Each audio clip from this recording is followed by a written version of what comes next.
नमस्कार साथियों।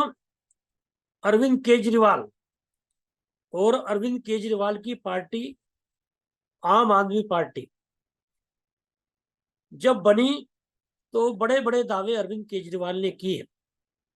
हालांकि शिक्षा और चिकित्सा के क्षेत्र में दिल्ली में कुछ काम करके भी दिखाया, लेकिन आज की तारीख में सत्येंद्र जैन, मनीष सिसोदिया, संजय सिंह जो उनके बड़े सिपह सलार रहे हैं, वह जेल में बंद हैं और खुद उनके जेल जाने की नौबत आ चुकी है।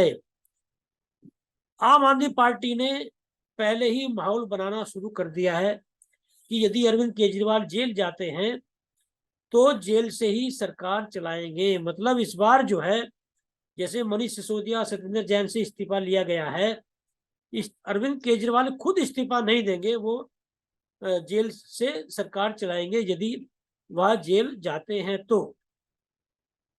भारतीय जनता पार्टी के जो प्रदेश अध्यक्ष हैं वीरेंद्र सचदेवा, उन्होंने इस मामले को जो है आम आदमी पार्टी की जो है वो सस्ती लोकप्रियता बटोरने की जो है बात कही है कि साहब ये लोग जो है सहानुभूति बटोरना चाहते हैं लोगों की।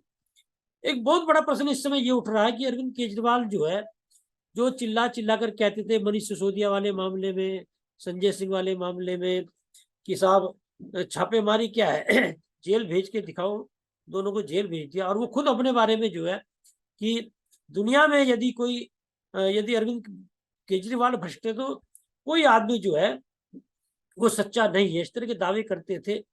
और फिर अरविंद केजरीवाल का जो है अब जेल जाने का नंबर आ चुका है। दरअसल ईडी के मामले में सुप्रीम कोर्ट ने जब संजय सिंह और मनीष सिसोदिया को जो है जमानत दी नहीं दी, और मनीष सिसोदिया के मामले में जो है ईडी को जो है एक तरह से राहत दी, तो तब से ईडी ने जो है अरविंद केजरीवाल पर शिकंजा पूरी तरह से कस दिया है। एक बहुत बड़ा प्रश्न इस समय ये उठ रहा है कि अरविंद केजरीवाल एंड पार्टी, यानी कि संजय सिंह, मनीष सिसोदिया, अरविंद केजरीवाल, ये लोग संकट में है। दरअसल ये पार्टी इन तीन लोगों की मानी जाती है, और ये राजनीति के जानकार लोग हैं वो जानते हैं कि किसी समय इन तीनों का एक एनजीओ हुआ करता था, परिवर्तन। तो आज की तारीख में ये आम आदमी पार्टी भी वही एनजीओ है, परिवर्तन। दरअसल अरविंद केजरीवाल ने किसी मजबूत नेता को आम आदमी पार्टी में टिकने नहीं दिया, चाहे कुमार विश्वास हो, योगेंद्र यादव हो, प्रशांत भूषण हो, साजिया इल्मी हो, और भी जो है आपने देखा होगा आंदोलन के मामले में जिस तरह से आंदोलन में जुड़े थे, प्रोफेसर आनंद कुमार जुड़े थे, मेधा पाटकर जुड़ी थी। मतलब एक ये कह सकते हैं कि हिंदुस्तान के जो बड़े सोशल एक्टिविस्ट थे वो उस समय अन्ना आंदोलन से जुड़े, और आम आदमी पार्टी से भी बड़े स्तर पर लोग जुड़े थे। लेकिन इस तिकड़ी ने किसी नेता को जो है टिकने नहीं दिया। तो इस समय अरविंद केजरीवाल को जरूर कुमार विश्वास, योगेंद्र यादव, प्रशांत भूषण जैसे नेता याद आ रहे होंगे, क्योंकि भारतीय जनता पार्टी को जवाब देने के लिए ये जो नेता थे ये बहुत मजबूत माने जाते थे। विशेष रूप से कुमार विश्वास की जो हाजिर जवाबी रही है, जिस तरह से वो जवाब देते रहे हैं, जिस तरह से योगेंद्र यादव सटीक भाषा का इस्तेमाल करते हैं, जिस तरह से प्रशांत भूषण लीगली रूप से एक मजबूत लड़ाई लड़ते हैं, तो अरविंद केजरीवाल को इस समय जो अपने पुराने साथी थे अन्ना आंदोलन के समय के, और जो पार्टी में आकर इन लोगों ने अपमानित करके जिन्हें बाहर किया, वो जरूर याद आ रहे होंगे। क्योंकि प्रशांत भूषण और उनके पिताजी शांति भूषण ने तो ये पार्टी खड़ी ही की थी, 1 करोड़ रुपया दिया था उस समय प्रशांत शांति भूषण जी ने।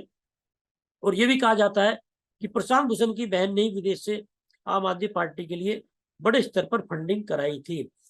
तो देखिए, दो मामले हैं इस मामले में कि अरविंद केजरीवाल को ये एहसास हो चुका है, आम आदमी पार्टी को ये एहसास हो चुका है कि अरविंद केजरीवाल के जेल जाने के बाद में यदि वो मुख्यमंत्री पद से इस्तीफा देते हैं तो भारतीय जनता पार्टी और कांग्रेस मिलकर इस पार्टी को खत्म कर देंगे। ये एहसास पूरी तरह उन्हें हो चुका है, क्योंकि केंद्र सरकार ने न केवल दिल्ली सरकार बल्कि पंजाब सरकार पर भी शिकंजा कसना जो है वो शुरू कर दिया है। देखो ना, यहाँ उपराज्यपाल जो है वो केजरीवाल की सुनने को तैयार नहीं है, और पंजाब में जो राज्यपाल है वो भगवत मान की बात सुनने को तैयार नहीं है। विधेयक पास की उन्होंने, और राज्यपाल जो है बिल्कुल मानने को तैयार नहीं है।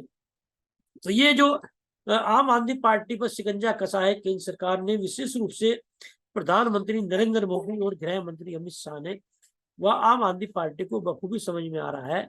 और यही वजह है कि आम आदमी पार्टी के जो नेता हैं, विशेष रूप से आज की तारीख में जो मोर्चा संभाल रखा है शिक्षा मंत्री आतिशी, उन्होंने कह दिया है कि साहब अरविंद केजरीवाल यदि जेल जाते हैं तो जेल से ही सरकार चलाएंगे। और ये लोग जो है विशेषज्ञों और जो वकीलों से सलाह भी ले रहे हैं। अभी ऐसी कोई बात सामने नहीं आई है कि जब तक दोष साबित नहीं हो सकता है, जेल जाने के बाद में जरूरी नहीं कि इस्तीफा देना पड़े, जेल से भी सरकार चलाई जा सकती है। तो ये अरविंद केजरीवाल जो है एक तरह से एक तीर से दो निशाने साध रहे हैं। एक से ये कि यदि जेल से सरकार चलाते हैं अरविंद केजरीवाल, तो निश्चित रूप से एक बड़ी सहानुभूति लोगों की मिलेगी। और सहानुभूति मिलने के डर से भारतीय जनता पार्टी उनकी गिरफ्तारी न करे। और ये भी एक मैसेज देना चाहते हैं कि देखो, मैं आज की तारीख में क्रांतिकारी अंदाज में सरकार चलाऊंगा। जेल मैं ही नहीं गया हूँ, जो लोग लड़ने वाले लोग होते हैं, चाहे सरदार भगत सिंह हो, राजगुरु हो, सुखदेव हो, आजादी की लड़ाई लड़ने वाले लोग जेल गए थे। आज हम भारतीय जनता पार्टी के खिलाफ लड़ाई लड़ रहे हैं। जेल जाने से कोई उरेज नहीं है। अब देखना ये होगा कि केजरीवाल का जो है अब रुख क्या होता है और मोदी सरकार का रुख क्या होता है।